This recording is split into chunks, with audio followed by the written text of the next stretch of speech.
Hello friends, welcome to success dreamers the avengers. और आज के इस वीडियो में हम डिस्कस करने वाले हैं क्लास 12th की मैक्रो इकोनॉमिक्स का chapter number 5 money and banking. इससे पहले की जो 4 चैप्टर है मैक्रो इकोनॉमिक्स के, उनके मैंने लेसन्स तैयार कर दिए हैं और उसके एक प्रॉपर प्लेलिस्ट बना रखी है। आप प्लेलिस्ट में जाके पीछे के 4 चैप्टर देख सकते हैं। आज के वीडियो में हम डिस्कस करने वाले हैं मनी एंड बैंकिंग। तो मनी एंड बैंकिंग एक बड़ा चैप्टर है, इसीलिए इसको मैंने सेपरेट कर दिया है। हम मनी अलग करेंगे और बैंकिंग अलग। तो 3 से 4 वीडियो मैं मनी के लिए बनाऊंगा और इसी तरह से 3 से 4 वीडियो बैंकिंग के लिए। तो टोटल हमारी 6 वीडियोस बनने वाली है, 6 पार्ट बनने वाले हैं, जिसमें मैं आपको मनी एंड बैंकिंग का चैप्टर पूरा अच्छे से क्लियर कराऊंगा। क्योंकि मैं नहीं चाहता हूं कि हम किसी भी टॉपिक को, किसी भी इम्पॉर्टेंट टॉपिक को छोड़ें। तो आपको थोड़े ज़्यादा इसमें पार्ट देखने को मिलेंगे, लेकिन हम सारी चीज़ें अच्छे से कवर करने वाले हैं। चलिए अब हम खैर बात करते हैं चैप्टर की। तो चैप्टर नंबर 5, जैसे कि मैंने आपको बताया, मनी एंड बैंकिंग। तो इसका पार्ट 1 मैंने जैसे कि बताया, पार्ट 1, पार्ट 2 और पार्ट 3 ये रिलेटेड है मनी से। तो इसमें मनी के बारे में पढ़ने वाले हैं। तो बेसिकली पार्ट 1 में मैं आपको फंडामेंटल चीज़ें ही बताने वाला हूँ। फंडामेंटल चीज़ें, इसका मतलब ये नहीं कि आपको ये पहले से पता है। पहले से पता है तो बहुत अच्छी बात है, हम इसको थोड़ा सा और डिस्कस करने वाले हैं। तो फ्रेंड्स, सबसे पहला टॉपिक जो हमें पढ़ना है वो है मीनिंग ऑफ मनी।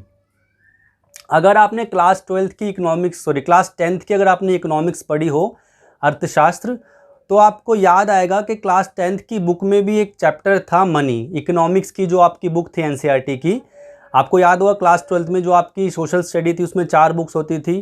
तो उसमें से एक बुक थी इकोनॉमिक्स, अर्थशास्त्र, और उसका 5वां चैप्टर था मनी। तो अगर आपने वो चैप्टर अच्छे से पढ़ा हो तो यहाँ पे आपको थोड़ी हेल्प मिल सकती है। बट अगर नहीं पढ़ा हो तो कोई बात नहीं, हम यहाँ पे मनी की डेफिनेशन एक बार दोबारा से देख लेते हैं। मनी की डेफिनेशन क्या कहती है फ्रेंड्स?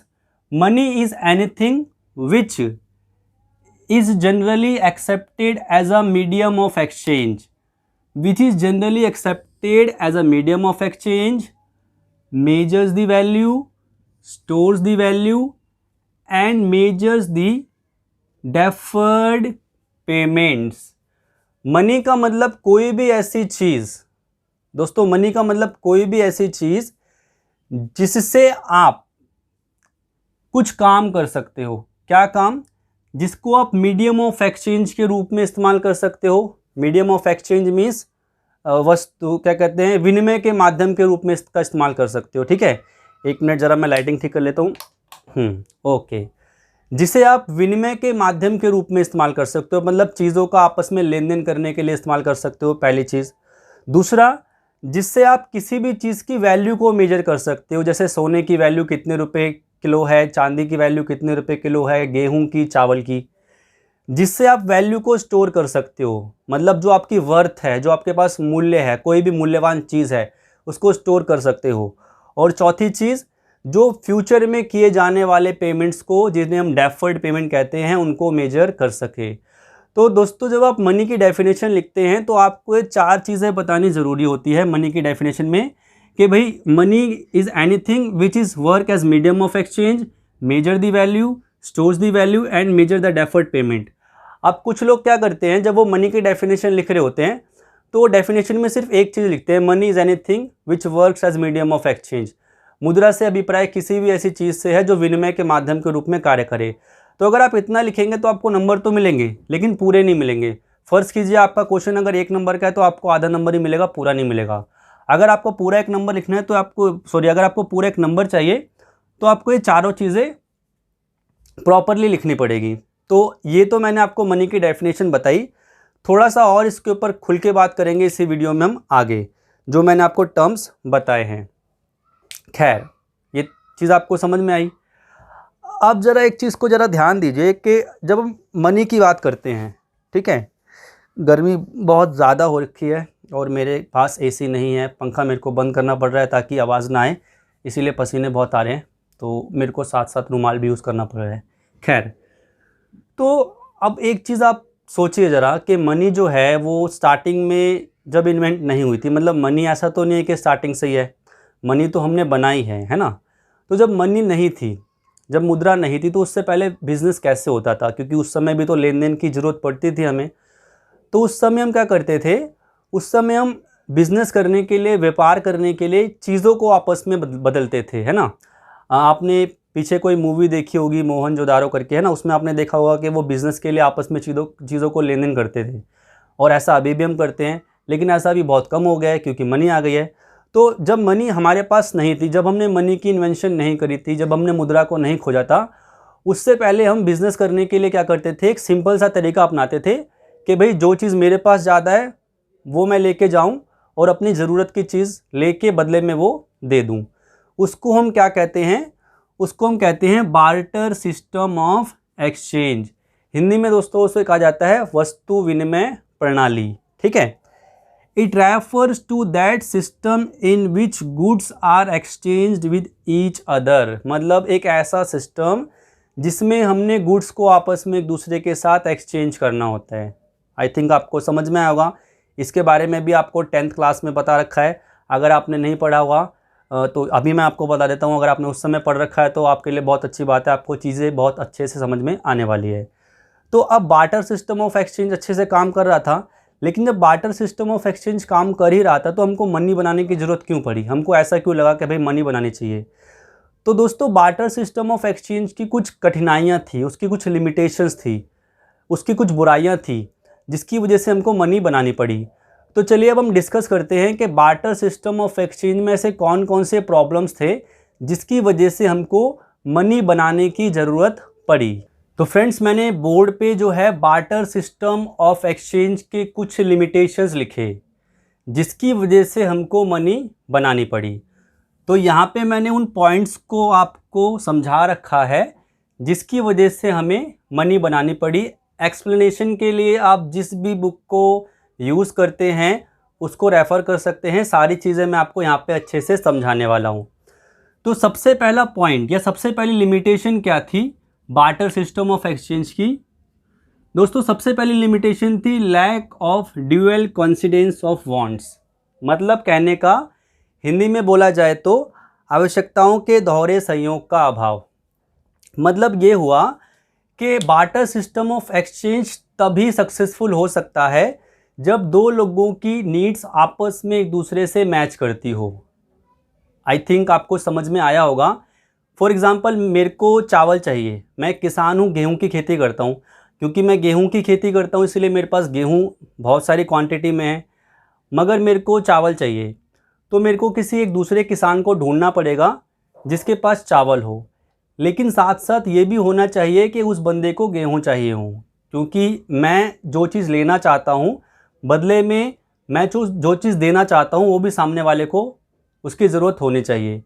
तो सिंगल कोइंसिडेंस तो हो जाता था, लेकिन ड्यूअल कोइंसिडेंस में प्रॉब्लम होती थी, क्योंकि ऐसा डिफ़िकल्ट होता था कि जो चीज़ मेरे को चाहिए वो सामने वाले के पास हो और उसी समय पे जो चीज़ मेरे पास है वो उसको चाहिए। तो बार्टर सिस्टम ऑफ एक्सचेंज की सबसे बड़ी लिमिटेशन ये थी कि भाई हमको एक ऐसा बंदा ढूंढना पड़ता था जिसकी नीड्स हमारी नीड्स से मैच करती हो। इसी वजह से हमने मनी बनाई, जिसकी वजह से मीडियम ऑफ एक्सचेंज हो गया और जो है हमको चीज़ें लेन देन करने में आसानी होने लगी। अब दूसरा पॉइंट क्या आता है दोस्तों, lack of measure of value.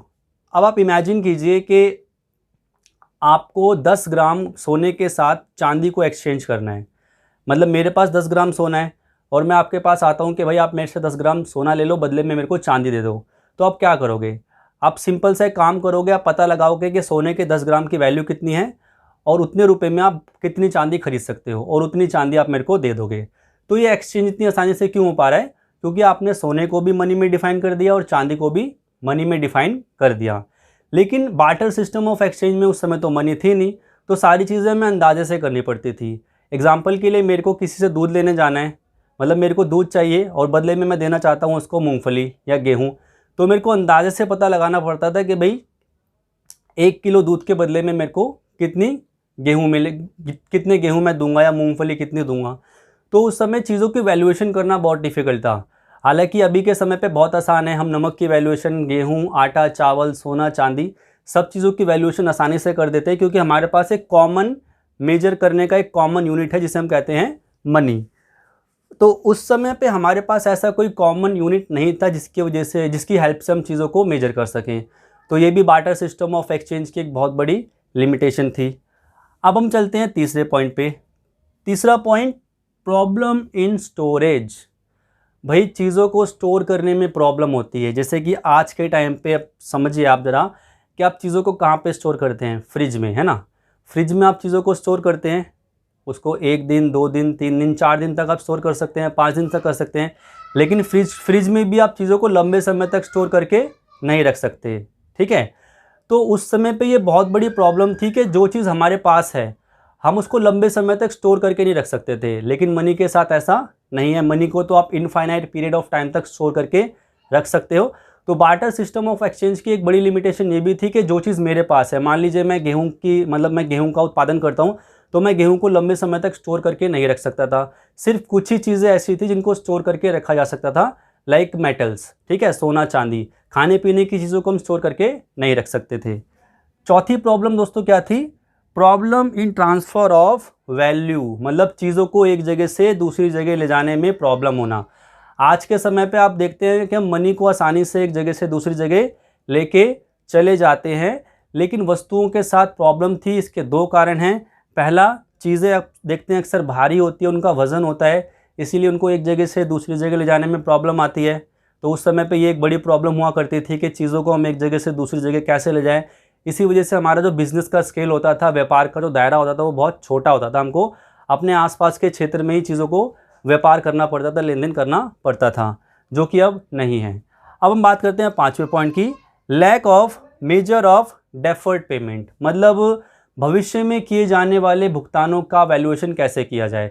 जैसे आज के समय पे आप देखिए, मैंने किसी से 100 रुपये उधार लिए, तो मैं उसको 50-50 के 2 नोट दे सकता हूँ, या 100 का 1 नोट दे सकता हूँ, या 10-10 के 10 नोट भी दे सकता हूँ, कोई फ़र्क नहीं पड़ता। लेकिन उस समय पे प्रॉब्लम होती थी कि हम भविष्य में किए जाने वाले भुगतानों का मूल्यांकन किस तरह से करें, क्योंकि चीज़ों की क्वालिटी अलग अलग होती है। तो जो चीज़ मैंने अभी उधार ली, वापस करते समय मैं क्या उसी क्वालिटी की चीज़ वापस करूँगा, तो इसमें प्रॉब्लम आती थी। तो ये एक और लिमिटेशन हो गई। तो दोस्तों ये 5 लिमिटेशन मैंने आपको बताई बार्टर सिस्टम ऑफ एक्सचेंज की, जिसकी वजह से हमको मनी बनानी पड़ी। तो ये टॉपिक बहुत इंपॉर्टेंट है, इसको आप अच्छे से याद रखिएगा, क्योंकि एग्ज़ाम में ये 4 नंबर का भी आ सकता है और यही टॉपिक 6 नंबर का भी आ सकता है। तो इसको आप अच्छे से याद रखिएगा। ये जो मनी एंड बैंकिंग में से मनी वाला जो पार्ट है, उसमें से barter system of exchange most important hot topic होता है। इसमें से क्वेश्चन आने के सबसे ज़्यादा चांसेस होते हैं। तो ये था दोस्तों हमारा पार्ट 1, जिसमें मैंने आपको मनी के बारे में बताया, बार्टर सिस्टम ऑफ एक्सचेंज के बारे में बताया, और बार्टर सिस्टम ऑफ एक्सचेंज के लिमिटेशंस के बारे में भी बताया कि क्या होता है। अब जब हम पार्ट 2 बनाएंगे, तो पार्ट 2 में मैं आपको बताऊंगा टाइप्स ऑफ मनी के बारे में, कि मनी कौन कौन से टाइप की होती है। इसके साथ साथ फंक्शंस ऑफ मनी, मतलब मनी के कौन कौन से कार्य होते हैं जिसके लिए हमने मनी बनाई। आज के लिए तो इतना ही। Thank you.